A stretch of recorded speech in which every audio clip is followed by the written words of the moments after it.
But I think Sam Shaman. Afet, what video are you referring to, Afet? Check out Sam Shaman's channel out.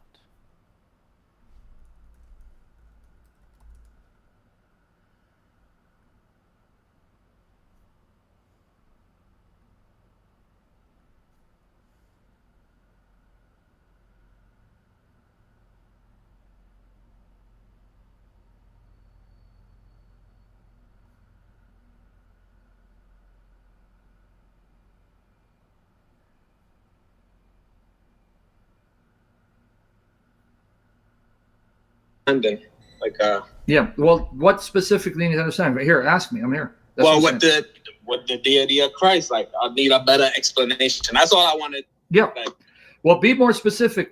Because I can answer this from 5 million ways, and I'm exaggerating when I say that. But you are stumbling on the deity of Christ. Afet, have a beautiful day. Stay blessed. Remember, you can do anything. You have filled my soul with so much joy and so much happiness, so much peace through the phone. I can't imagine the peace you can transmit to people in person. So,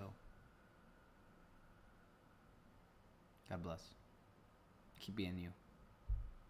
You are a walking peace. At least it seems like it. I've never met you, but I can't say the amount of peace that you've brought me just through this digital world. But you need to tell me what area so I can answer appropriately and not answer in a manner that won't help you. Just, you know what? I understand what you're saying. More about the Trinity. Yeah. Well, not being too specific, so I'm assuming what you're trying to tell me, because I'm trying to figure out what's the stumbling block. You're trying to wonder how, if God is one, he can be three persons? Yes. Yeah. Well, my first question for you, if you're thinking logically and thinking rationally, and again, logic and rationality can take you only so far. Revelation has to take you the rest of the way, meaning no matter how much you meditate on creation, you will come to a conclusion there's a God, but you won't know who that God is and what he's exactly like. So if there is a God, if there is, and we both believe there is, he in his love and mercy, if he created, he didn't create it to be hidden. He created it to be known by his creatures, because we believe he created out of love, so to make himself known. So God would then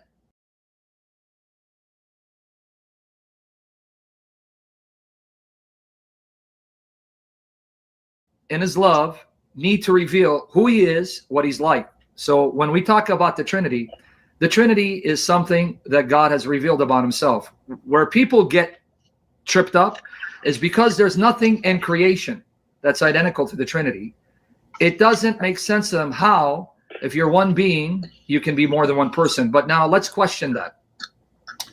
If you believe God is beyond comprehension and unlike anything in creation, would it surprise you and shock you that God's mode of existence, the way he exists, is completely unlike anything in creation, and there'd be nothing identical to it, and so that the way he exists would transcend our ability to fully understand? Yes, that makes sense. So that's number one. The Trinity is unlike anything in creation. There's nothing identical to the Trinity. And we're not able to... Oh, Algerian ball. Much love, brother, from Italy. Nah, nah, nah, nah. Fully comprehended, which should be expected if we're dealing with an infinite mind, a being that's beyond comparison, who exists in a completely different way than the way creatures do. So the fact that you have a struggle with the Trinity, that doesn't mean it's not true, because you sound like a very intelligent man, and I'm not saying that to patronize you. You know that even in creation, even among scientists, there are things within creation, as limited and temporal it is, that they know are realities, but they don't understand how. They see it, but they don't comprehend it. But that doesn't mean they deny the reality of what they're seeing, right? That is true. That's for example, I'm a auto technician, and some of these cars, people you watch say this and that, but you still got to get a different understanding. So it makes sense. So that's number one. Just because you can't figure out the Trinity that doesn't mean it's not true, because if God is infinite, then expect that God will be beyond your ability to truly comprehend his infinitude. But secondly, when we say God is one, He's right. That still doesn't mean it's true, though. He's right that God is above our knowledge. But you could use that to say anything. Like God was a donkey. God is this shark, this specific shark right here. This is God. Like, how it doesn't make sense. Well, but God doesn't make sense, so you have to acknowledge that this doesn't make sense. That's a circle. You guys hate this guy. Damn. one, even when we say God is one, that needs to be defined. One what? Because people say one God, like the Muslims will tell you ahad, ahad, or wahid, wahid. Okay, one what? For example, I can speak of one family, but a family consists of more than one person, right? Yes.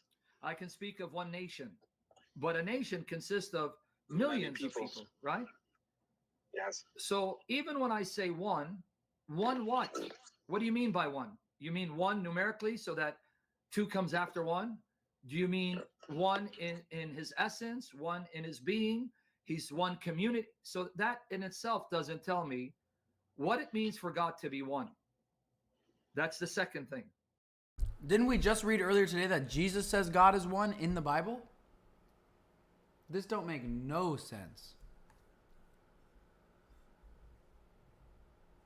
What?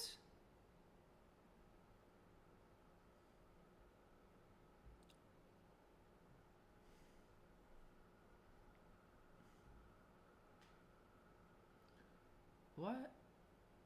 Didn't Jesus say God is one in the Bible? We read that earlier today on my last stream. How God has to be one. If God can be three, then what if God can be? How do we know God can't be four?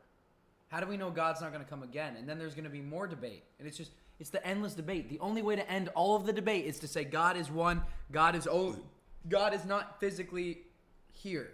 You can't like touch him. I mean, everything is from God, so really you are touching God in a way every time you touch anything. Because everything is from God. This mic is from God in a long cycle way. The universe has led to this moment, to creating this for me to speak to you and watch this guy. That's a second. For example, I'm going to give you that. There can only be one God. In itself doesn't tell me what it means for God to be one. That's the second thing.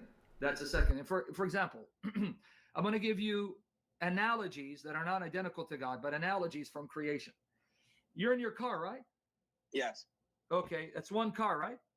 Yes. How many doors? 4 doors. How many wheels? 4 wheels. Does it have an engine, transmission, and so on? Yes. But that's confusing. I thought you said it's one car. How can one car have 4 doors, four tires, and an engine and a trunk? You see, you get the point, right? Yeah, all the components make up to one. You got it. So for me to know what it means for God to be one, he has to explain it to me. He has to explain to me what it means for him to be one. To add to that point, the only reason why you think there's a problem with one being more than one person is because that's your frame of reference. That's your experience in the temporal finite creation. In the temporal finite creation. Yes, bad. Yes, if you're one being, you're one person. But how do you know that if you go to a higher level of existence, that you can't be one being and more than one person? How would you know that? I wouldn't know that until I reach that point. That's my point. So if God tells you I exist, and I exist unlike anything creation, and my being is not limited the way your being is, that it's limited to a single person, right? Then this is how I exist. My existence transcends your existence. It's not multiple gods, but this one God is the Father in union with his eternal word, the Son, and eternal Spirit. And that's the one God. So the one God cannot be other than the Father and his eternal word, his Son, and his eternal Spirit. Can't be. That's what makes the one God the one God. So this is just who he is. So Beyond that, I don't know what more I can add to help you, because the problem people face is, because from their frame of reference, because we're not God, we don't have an infinite mind, we don't see the way God sees, we're creatures bound to time, space, and place, and we're bound in a world that is finite, limited, and temporal. So we only assess by what we see and experience. And in my experience, every being is a single person, which is also not completely true. Let him Have you cook ever looked himself. at Siamese twins? Yeah. So even among finite, temporal, created So he's basically saying that if a car has 4 doors, it's actually 4 cars. Yes. things, you do have beings that are multi-personal, but we see that as a deformity, because we know it's not normal for a human being to be more than one person. So when we see Siamese twins, we know that's a deformity, but still, nonetheless, there you have 2 persons attached to one body. Yeah. Right? But that's a deformity, obviously, because God did not design human beings to be multi-personal, and that one being is more than one person. In fact, if you have a person that's multi-personal, we call that a disease. That's schizophrenia. Because you can have in the psyche of a human being where he has multiple personalities, and one personality is not aware of the other. That is a fact, but that's schizophrenia.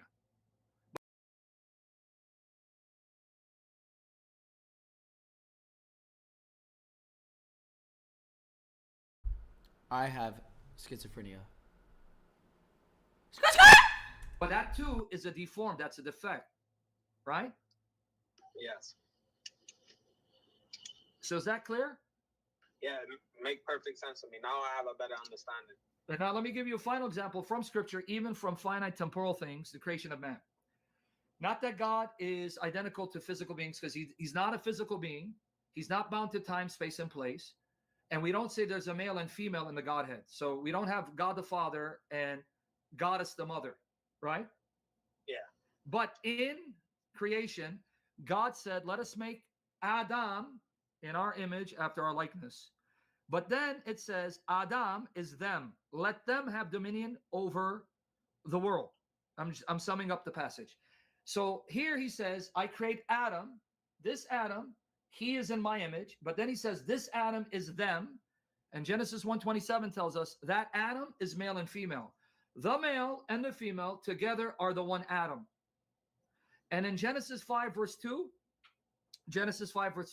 it says, in the day he created them male and female, and the day that he created them male and female, he called them and named them Adam. So the male is called Adam, the female, his wife, is called Adam. And then in Genesis 2:24 it says, for this reason a man shall leave his father and mother and cling to his wife, and the two shall become one flesh. Basar achad. Okay, now here's the problem. Eve, the female, has her own flesh body. She's a distinct physical being. The male Adam, her husband, has his own physical body. He's a distinct physical being, but it says the two are one. So here you can have 2 distinct physical beings, physical persons, still being one. How much more God, who's not limited the way we are?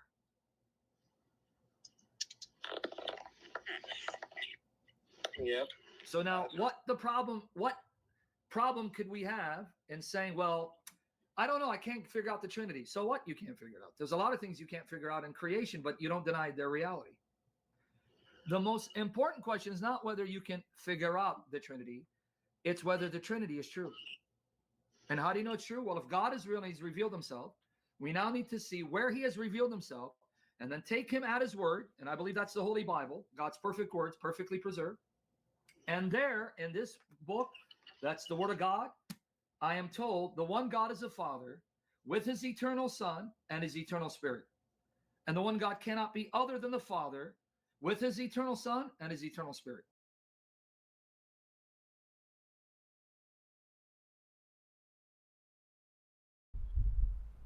Welp. That made no sense.